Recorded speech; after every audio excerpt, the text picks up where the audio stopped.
Assalamualaikum warahmatullahi wabarakatuh. Saya Sabrina Julianti dengan NPM 2301081037. Di sini saya akan menjelaskan tentang dinamika dan fenomena perpajakan di Indonesia. Ada 4, yaitu yang pertama ada e-administration, tax amnesty, ekonomi digital, dan UHPP 2021. Slide pertama ada daftar isi. Yang pertama ada pendahuluan, yang kedua latar belakang, yang ketiga pembahasan, dan yang terakhir kesimpulan. Slide selanjutnya ada pendahuluan. Perpajakan merupakan sumber utama penerimaan negara.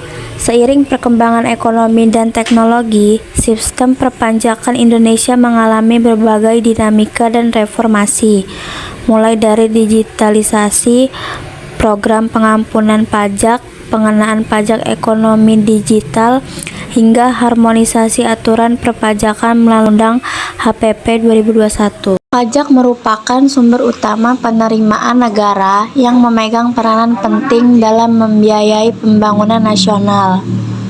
Dengan pajak, pemerintah dapat menyediakan fasilitas umum seperti pendidikan, kesehatan, dan infrastruktur.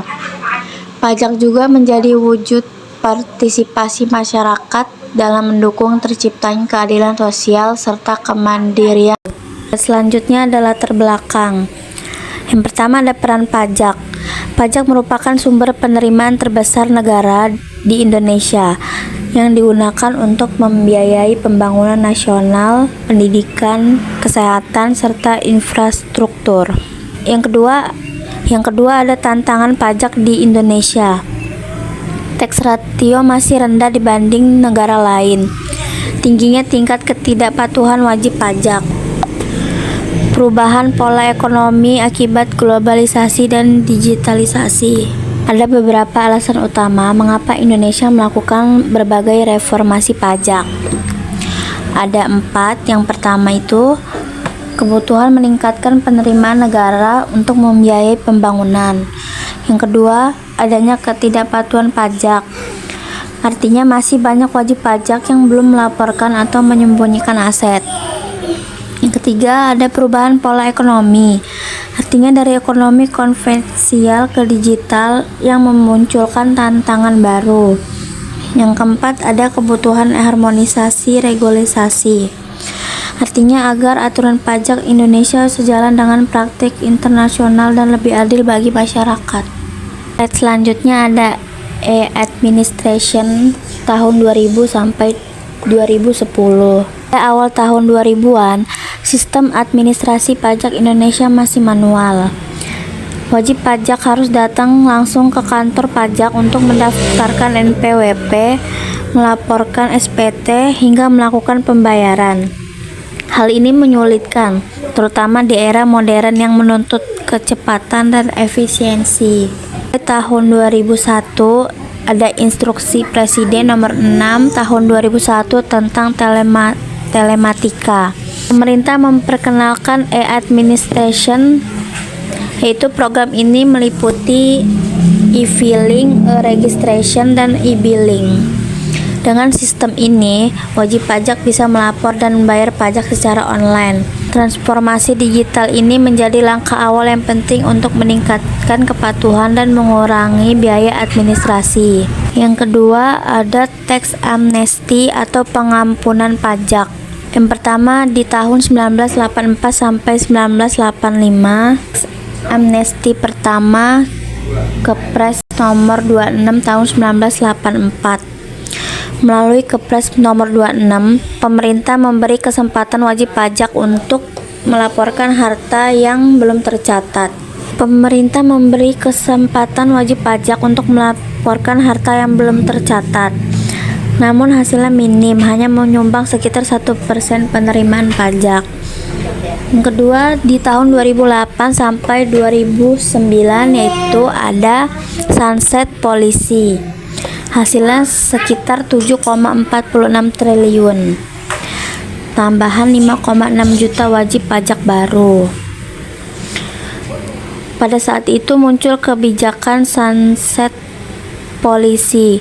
yaitu penghapusan sanksi administrasi bagi wajib pajak yang bersedia melaporkan hartanya.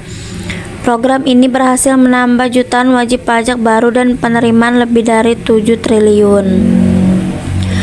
Selanjutnya di tahun 2016 sampai 2017 ada tax amnesty modern, yaitu deklarasi aset sekitar 4,8 triliun dan repatriasi sebesar 1,47 triliun.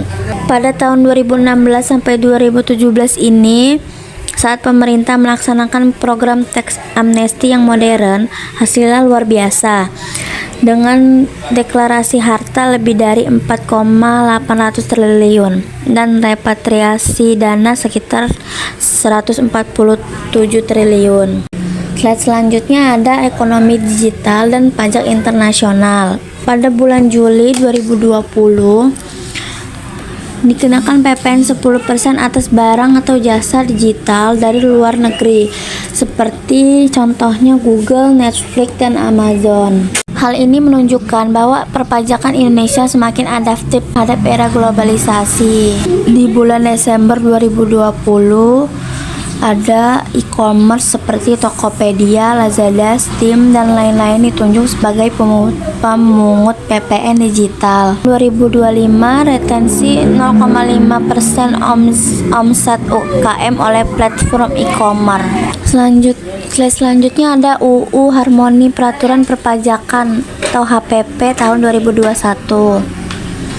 Disahkan 29 Oktober 2021 sebagai Undang-Undang Nomor 7 Tahun 2021. Beberapa poin penting dari UU ini yaitu integrasi NIK menjadi NPWP sehingga lebih mudah dalam administrasi wajib pajak. Selanjutnya ada tarif PPh badan ditetapkan 22%. Perubahan tarif PPh orang pribadi dengan penambahan lapisan baru. Selanjutnya kenaikan PPN sebesar 11% pada 1 April 2022 dan akan naik lagi menjadi 12% paling lambat Januari 2025. Selanjutnya ada program pengungkapan sukarela atau PPS pada bulan Januari sampai Juni. Program ini pengungkapan sukarela atau PPS bagi wajib pajak yang belum melaporkan hartanya. Selanjutnya ada pajak karbon sebesar 30 per kilo mulai 1 April 2022. Undang-undang ini dianggap sebagai reformasi perpajakan terbesar dalam 20 tahun terakhir. Slide selanjutnya ada kesimpulan. Tahun 2000 sampai 2010 ada e-administration awal digitalisasi pajak. Tahun 1984, 2008, 2016 sampai 2017 ada tax amnesty hasil bervariasi. Tahun 2020 sampai 2025 fokus pajak ekonomi digital dan internasional. Tahun 2021 sampai 2022 ada UU HPP atau reformasi pajak terbesar dalam 20 tahun. Reformasi pajak terus berlanjut untuk memperkuat penerimaan negara. Dari pembahasan tadi kita bisa menarik beberapa kesimpulan. Perpajakan Indonesia terus berkembang mengikuti zaman. Digitalisasi melalui e-administration menjadi fondasi penting sejak tahun 2000-an. Program tax amnesty memberikan peluang bagi wajib pajak untuk lebih patuh meski hasilnya bervariasi di tiap periode. Ekonomi digital dan globalisasi mendorong pemerintah untuk membuat aturan pajak internasional. Dan UU HPP 2021 menjadi langkah besar untuk menyederhanakan, memperkuat, dan menyesuaikan perpajakan dengan kebutuhan modern. Dapat disimpulkan bahwa pajak bukan hanya kewajiban warga negara, tetapi juga tanggung jawab bersama untuk membangun Indonesia yang lebih maju. Dengan membayar pajak secara sadar dan tepat, kita telah ikut serta menciptakan kesejahteraan dan masa depan yang lebih baik bagi seluruh rakyat Indonesia. Dan dengan diadakannya membayar pajak, agar warga negara sadar akan pentingnya membayar pajak. Sekian yang bisa saya sampaikan. Mohon maaf apabila ada salah kata. Saya akhiri. Wassalamualaikum warahmatullahi